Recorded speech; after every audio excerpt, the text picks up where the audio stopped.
हिंदू धर्मात दिव्याला खूप महत्त्व आहे. अंधार करून प्रकाश दूर करणाऱ्या दिव्याशिवाय कोणतीही पूजा अपूर्ण मानली जाते. पण हा दिवा लावण्याचे काही नियम सुद्धा आहेत.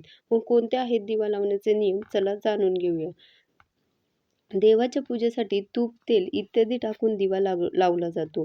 दिव्यापासून फक्त धार्मिकच नाही तर ज्योतिषशास्त्रीय फायदे सुद्धा मिळतात.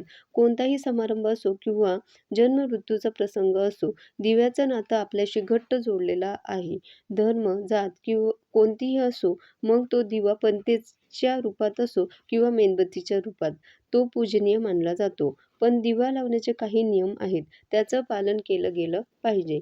पुराणात असं सांगितलं आहे की पूजा करताना दिवा नेहमी पूजास्थानाच्या अग्नी कोपऱ्यात ठेवावा. तसंच वापरलेलं तूप किंवा तेलाचा वापर दिव्यामध्ये पुन्हा करू नये. दिवा लावताना दिव्याला वंदन करणारा श्लोक नेहमी म्हणावा. तो श्लोक आहे, शुभं करोति कल्याणं आरोग्यं धनसंपदा शत्रुबुद्धी विनाशाय दीपज्योती नमोस्तुते.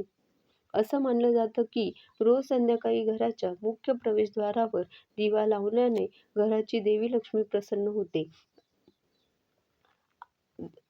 असं मानलं जातं की मातीच्या दिव्याच्या तुलनेत पिठाचा दिवा लावणं शुभ आणि पवित्र असतं. जर तुम्ही शनिग्रहाच्या होणाऱ्या त्रासामुळे त्रस्त असाल तर प्रत्येक शनिवारी पिठाचा 4 मुखी दिवा करून तो लावावा.